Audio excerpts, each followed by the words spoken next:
You know, the world isn't always gentle. People will hurt you, some will break your heart, others will break your trust. But here's the truth you were not made to break. You were made to bend, to rise, to evolve, and to thrive. You are your own rescue. That might sound like a bold statement, but let it sink in, not as a burden, but as your ultimate power.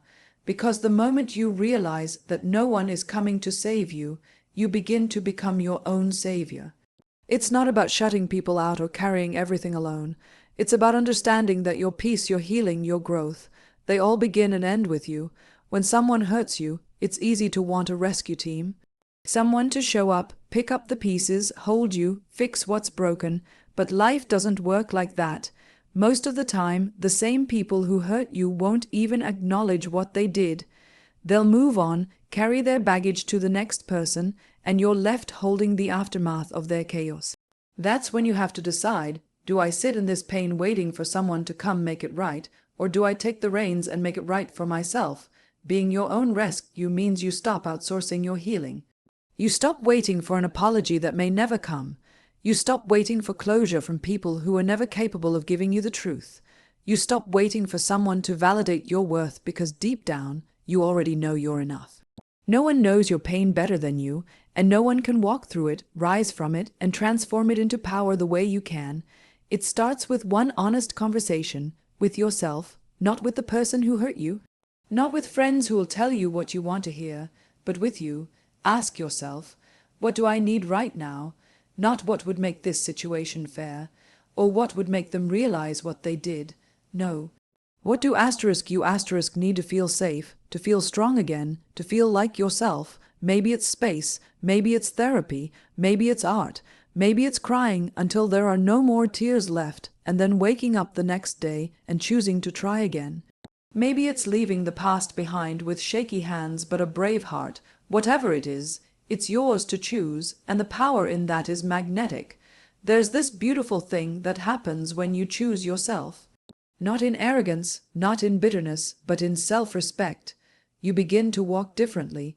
You start to carry yourself like someone who has seen the fire, walked through it, and came out not only alive, but stronger.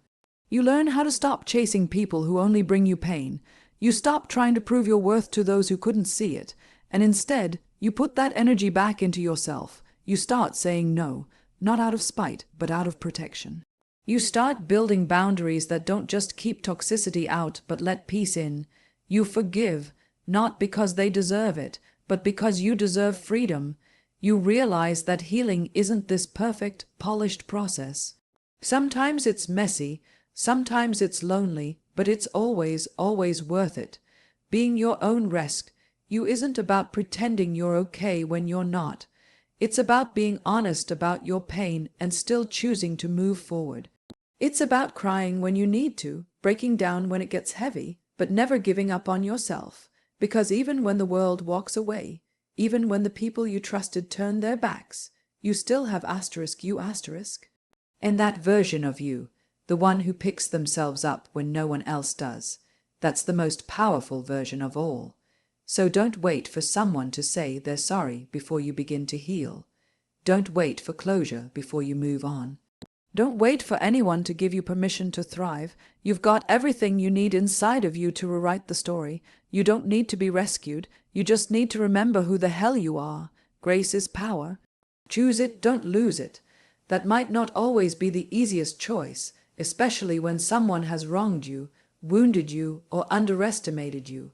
In fact, when you're hurt, grace can feel like weakness. It can feel like silence when you want to scream, like stillness when you want to act out, like smiling when all you want to do is lash back. But grace, when chosen consciously, is one of the strongest, most unshakable responses you can give. See, anyone can react, anyone can clap back, throw shade, or retaliate. That's easy, that's ego. That's instant gratification dressed up as justice.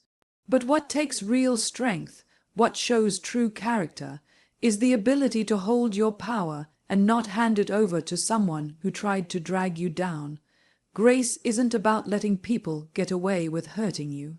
It's not about pretending it didn't happen or brushing things under the rug. It's about choosing how you show up in the aftermath. It's about how you respond when someone tries to pull you into chaos. Because sometimes the most powerful move is not reacting at all. Let them say what they want. Let them try to rewrite the narrative. Let them think they've won just because you didn't strike back. You don't owe anyone your rage. What you owe yourself is peace, and grace is what gives you that peace. It keeps you grounded in who you are, not who they tried to make you. Grace doesn't mean you're a pushover. It means you know your worth so well. You don't feel the need to prove it to people who never deserved access to your soul in the first place. It means you trust that the truth always comes out in the end. It means you believe that karma does a better job than revenge ever could, and grace doesn't always look soft. Sometimes it's quiet strength. Sometimes it's walking away with your head held high when every part of you wants to turn around and scream. Sometimes it's choosing not to engage in the drama, not because you're afraid, but because you're above it. Because you know your energy is too precious to waste on people who thrive off your reaction. Choosing grace is a kind of rebellion in a world that glorifies clapbacks and call-outs. It's not passive, it's intentional. It's saying, you might have hurt me, but you will not change me. I will not become what broke me. There is so much dignity in that. So much poise, and the best part, it shakes people more than any loud response ever could. They expect anger, they expect pettiness, but when you show grace, you throw them off balance. You stand taller than their expectations, and in that moment, you reclaim your power. You don't have to attend every argument you're invited to. You don't have to respond to every insult or justify yourself to people who are committed to misunderstanding you. When you choose grace, you choose freedom. You detach from the need to control how others see you. You stop playing games you never asked to be a part of, and instead you elevate. You focus on your growth, your peace, your next move. Sometimes the greatest revenge is simply moving on without bitterness. Loving yourself so loudly that their actions can't touch you anymore. Sometimes it's waking up every day and choosing not to carry what they did. Not because it didn't matter, but because you matter more. Grace isn't about pretending to be okay. It's about knowing that you're going to be okay, regardless of what they did. It's choosing to rise without stepping on anyone. It's knowing that strength isn't just about how loudly you speak, it's about how deeply you carry yourself.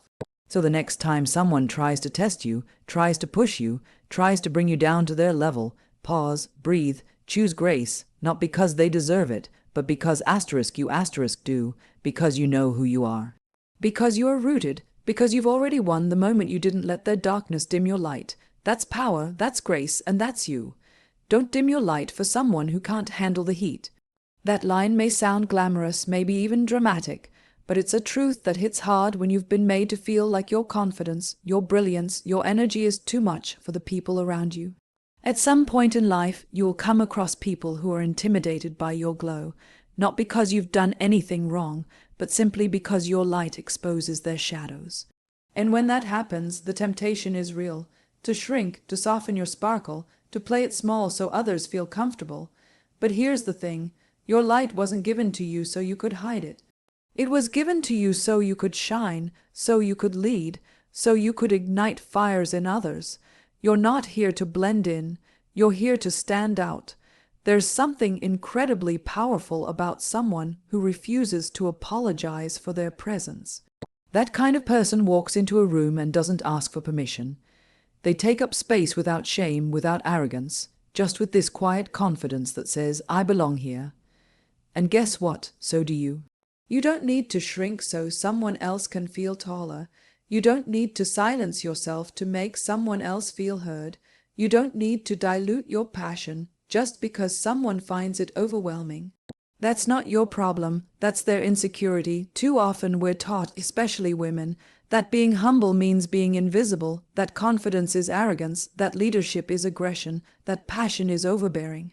But those are lies told by people who fear what they don't understand. Your strength doesn't make you too much. Your fire doesn't make you unlovable. It makes you magnetic. And anyone who tells you otherwise isn't trying to protect you. They're trying to control you. There's a difference between being self-aware and being self-silencing. Self-awareness says, I know my impact and I carry it with responsibility. Self-silencing says, I know my impact and I'm afraid to use it because someone might be uncomfortable. That's not your job. You are not responsible for how others feel about your glow. You are only responsible for using it with integrity. If someone tells you you're too loud, maybe they've only ever been surrounded by whispers. If they say you're too ambitious, maybe they've never dreamed past survival. If they say you're intimidating, maybe they've never known someone who refuses to settle. Don't let their small lens define your vast sky. Their inability to handle your light doesn't mean you need to dim it. It means they need sunglasses. People will try to tame what they don't understand. They will try to box you in, label you, limit you. But you didn't come this far just to fit in someone's idea of acceptable. You came to grow, to glow, to evolve. Your presence alone is enough to inspire, to shift energies, to lead the way. And yes, not everyone will clap for you. Not everyone will be happy when you win, but that's okay. You don't need everyone to like you. You just need to like yourself enough to keep going anyway. There is someone out there right now who needs your full, unfiltered self. Someone who needs your fire to light their own. Someone who sees your boldness and says, if she can do it, so can I. You're not just shining for you. You're giving others permission to do the same. You're setting a standard. You're showing up as proof that authenticity still wins. And the truth is, the right people, your people, won't be threatened by your light. They'll celebrate it, they'll reflect it, they'll amplify it. So stop trying to win over those who are only comfortable when you're hiding. Start living so fully in your truth that the ones meant for you can't help but find you. You weren't born to play small. You weren't made to fit in someone else's shadow. You are here to rise, to lead, to dazzle, to disrupt. So walk into every room like the sun does every morning, without permission, without apology, and absolutely unstoppable. Don't dim your light for someone who can't handle the heat. That line may sound glamorous, maybe even dramatic, but it's a truth that hits hard when you've been made to feel like your confidence, your brilliance, your energy is too much for the people around you.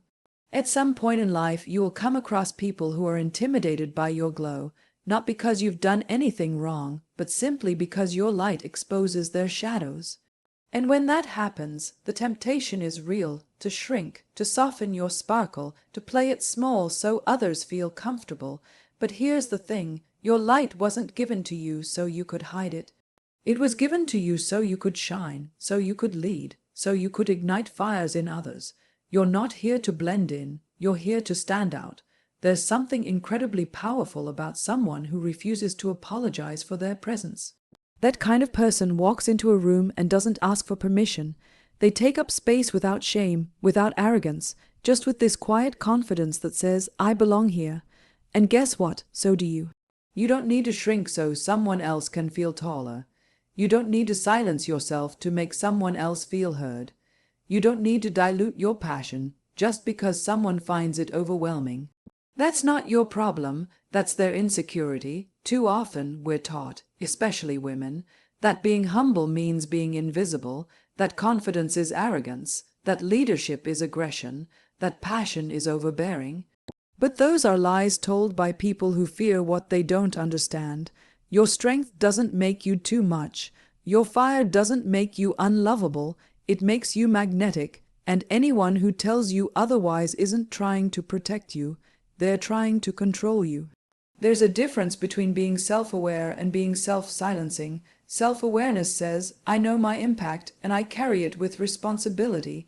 Self-silencing says, I know my impact and I'm afraid to use it because someone might be uncomfortable. That's not your job. You are not responsible for how others feel about your glow. You are only responsible for using it with integrity. If someone tells you you're too loud, maybe they've only ever been surrounded by whispers. If they say you're too ambitious, maybe they've never dreamed past survival. If they say you're intimidating, maybe they've never known someone who refuses to settle. Don't let their small lens define your vast sky. Their inability to handle your light doesn't mean you need to dim it. It means they need sunglasses. People will try to tame what they don't understand. They will try to box you in, label you, limit you. But you didn't come this far just to fit in someone's idea of acceptable. You came to grow, to glow, to evolve. Your presence alone is enough to inspire, to shift energies, to lead the way. And yes, not everyone will clap for you. Not everyone will be happy when you win, but that's okay. You don't need everyone to like you. You just need to like yourself enough to keep going anyway. There is someone out there right now who needs your full, unfiltered self. Someone who needs your fire to light their own. Someone who sees your boldness and says, if she can do it, so can I. You're not just shining for you. You're giving others permission to do the same. You're setting a standard. You're showing up as proof that authenticity still wins. And the truth is, the right people, your people, won't be threatened by your light. They'll celebrate it. They'll reflect it. They'll amplify it. So stop trying to win over those who are only comfortable when you're hiding. Start living so fully in your truth that the ones meant for you can't help but find you. You weren't born to play small. You weren't made to fit in someone else's shadow. You are here to rise, to lead, to dazzle, to disrupt. So walk into every room like the sun does every morning, without permission, without apology, and absolutely unstoppable. Boundaries aren't walls. They are doors you lock for peace. That line might challenge what you've been taught, especially if you've been conditioned to believe that saying no is rude, or that putting yourself first makes you selfish. But let's be honest, peace doesn't happen by accident.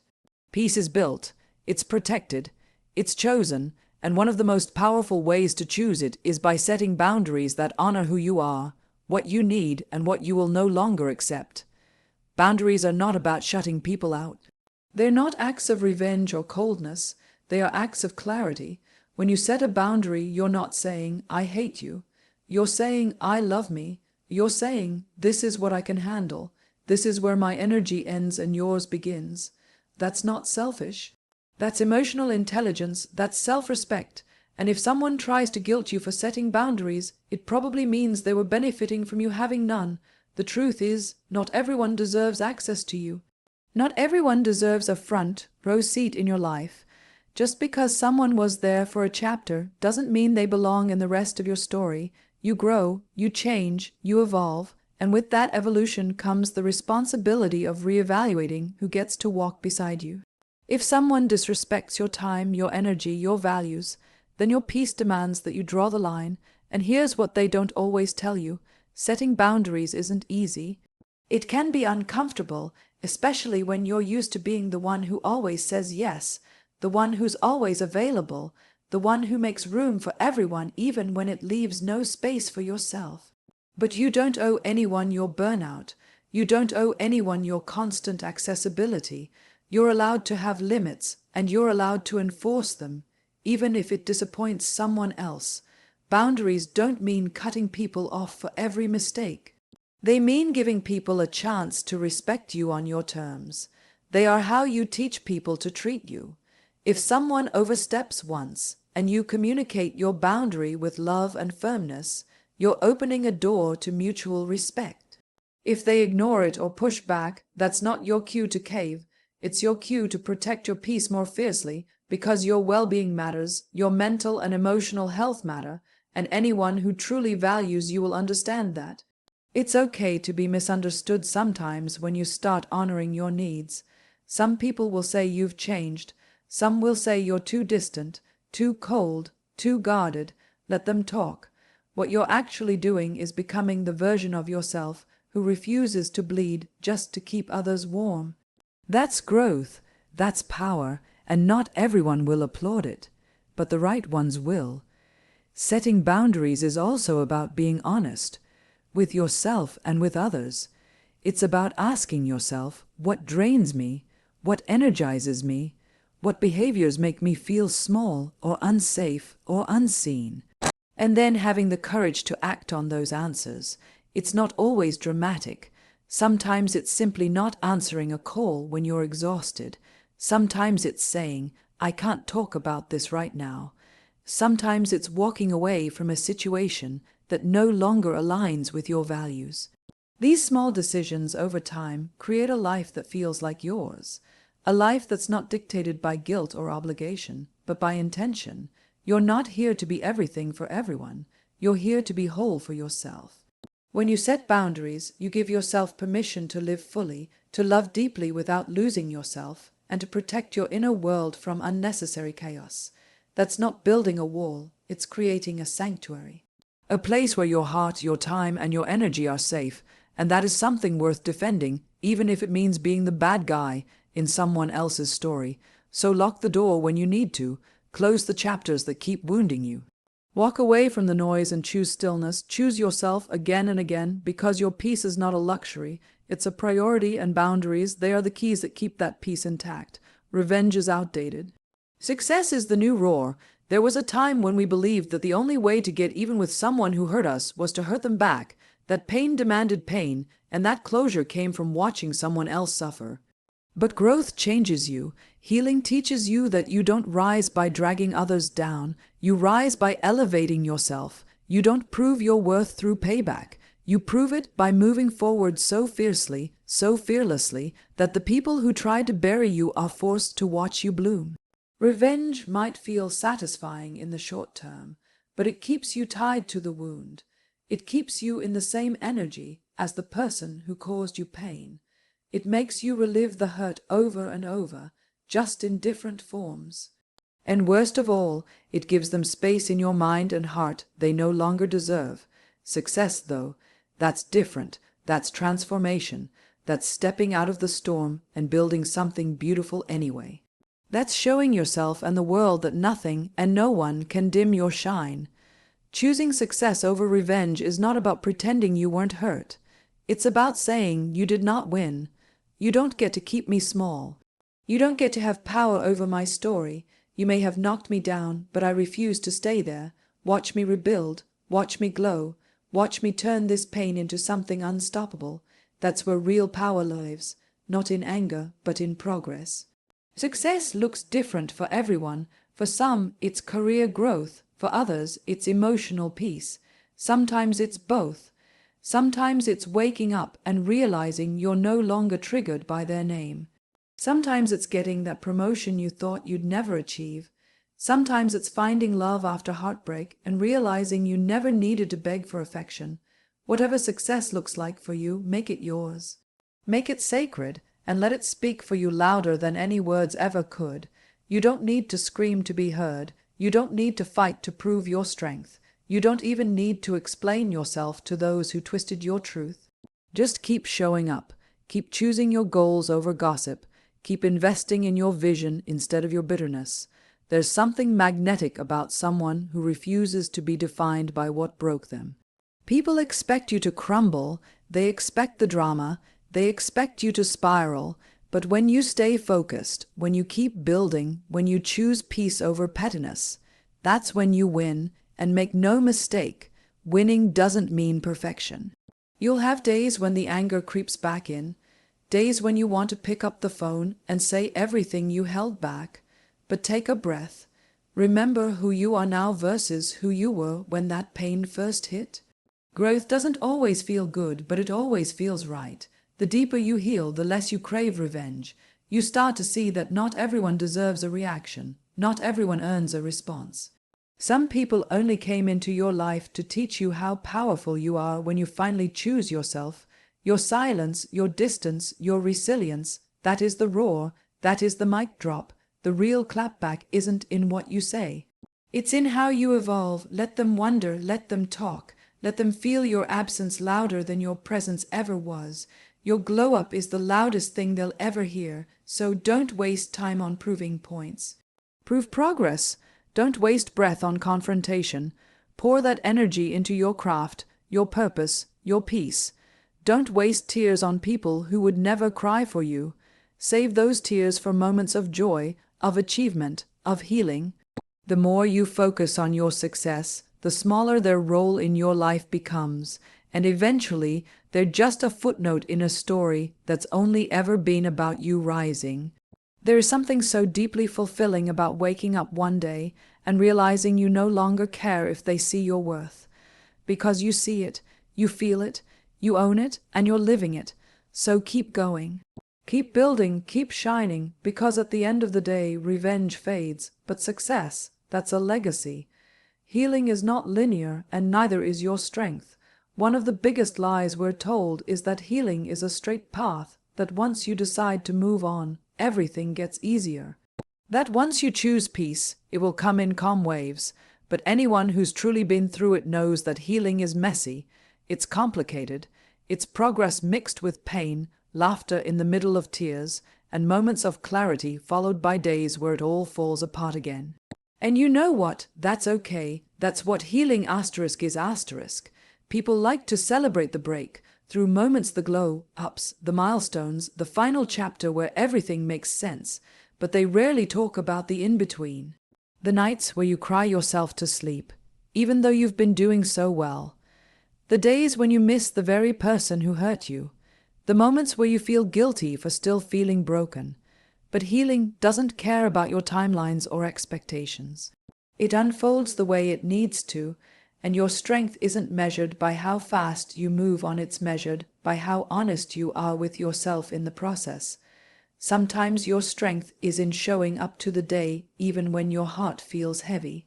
Sometimes it's in saying, I need help, when everything in you wants to handle it alone. Sometimes it's in forgiving yourself for going back, for caring too much, for not seeing the red flags earlier. Strength doesn't always look like standing tall.